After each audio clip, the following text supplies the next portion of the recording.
March arrived with a lot more sun, and the promise of blue skies yet to come. Small dashes of colour,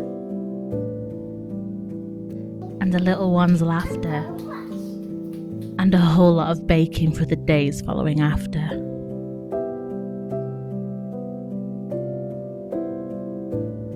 It came to us gently, leaving behind February's strife with wings of hope that have taken flight. Nature's woken from its slumber. Spring is finally in our sights. And now we'd love to share some moments of our little Irish life.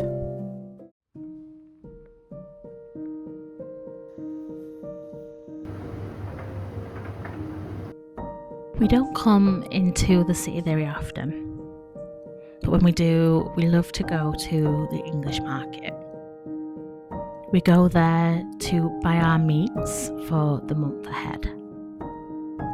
And if you're ever in Cork, I really recommend that you visit it. It's one of the oldest markets in the city. It has a lot of history, and it's great to just walk around, see all the small businesses and the fresh produce.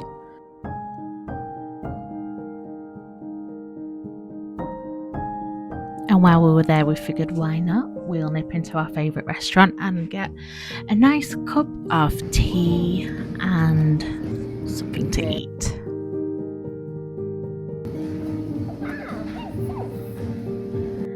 So this was a very rare day with very blue skies, and we decided to make the most of it, and we went for a little drive around the city just to admire the history and the architecture and the atmosphere. It really is a beautiful place to visit. And the blue skies and the sunshine just made such a huge difference to everybody's mood that day.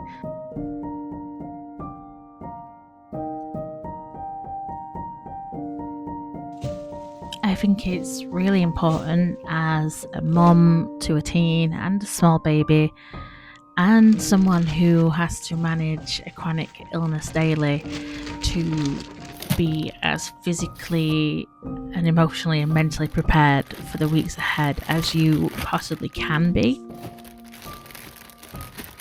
I had planned all of March's meals so that we knew what we had to buy, and it's just a good way to stay in budget. It's a good way to be prepared, and all you have to do is prep the individual meat into the portions that you're going to need, get your vegetables, fresh or frozen, it doesn't matter. What matters is that you choose whatever works best for you.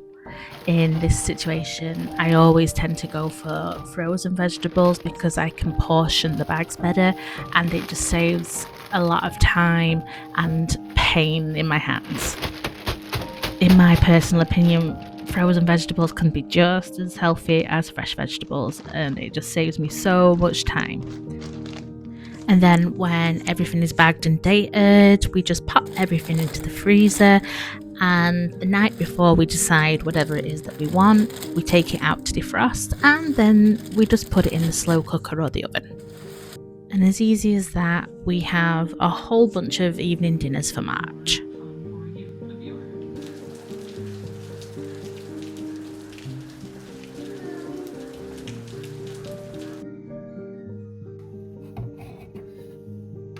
We're going to be making bagels and bread buns today, so I hope that you enjoy. I usually batch bake whatever it is I need. I look on my list for the month ahead and I work out what it is that I need for the lunches, for the breakfasts, for the snacks, and then I will week by week bake accordingly, but I will double batch. I like to have a backup supply of baked goods, and I'll freeze them the same day that I make them, so that if for whatever reason one of us isn't well or I have a flare up and I'm unable to cook or bake, we have them stored away just ready to take out and use.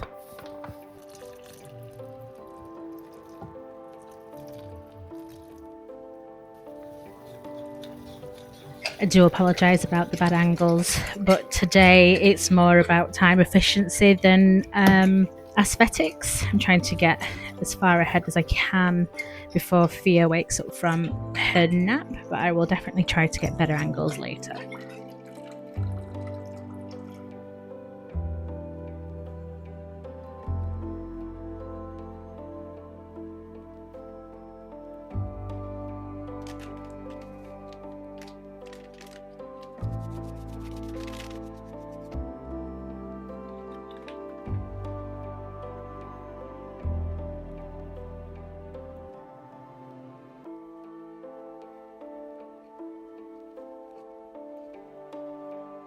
Now, I stopped doing this for the first few years that I was managing my chronic illness, because I just found it my mental health wasn't in the right space and my energy wasn't in the right space to be able to prep like this. Whereas now that I have a medication that's finally working, I'm able to do that little bit more, and I love being able to feed my family better meals. Now, that doesn't mean that we don't enjoy a good takeaway or a sweet treat, or that we never have processed food. We do, but we are consciously choosing not to have as much. And I just feel like it's a great way to express love, isn't it? Now, I know not everyone's going to agree with that, and that's okay. We all have our different ways of showing love and giving love and caring, and no hate or judgment to anybody who just doesn't have the patience or the time to do something like this. If you're wanting to start a baking from batch journey, but you feel overwhelmed and you don't know where to start, my biggest tip would be choose one baked good to start with and double batch it. And once you feel confident with that, move on to another. And once you know what you're baking and you find the rhythm that works for you, you'll find, like I did, that you'll probably start to really enjoy it and look forward to those times when you get to bake. Batch baking and cooking is a really beautiful, slow living practice, and that's why it's really been an encouraged family activity over the years for Faith, and hopefully in the future for Fia too, because not only is it a practical life skill that can help her come back to presence, come back to the moment, and just slow down whenever life feels overwhelming. Because it really is the most simplest of tools that have the biggest positive impact. And I'm hoping that that mindset is something that is going to get passed down generation to generation. So do let me know in the comments below if you enjoy batch baking, or if you're thinking about starting a cooking and batch baking journey, how you do it. I would really, really love to hold space and conversation. All the recipes from today will be down in the comments. And I'm really looking forward to connecting with you again. But until then, be safe, be well, and I'll see you again next time. Bye bye for now.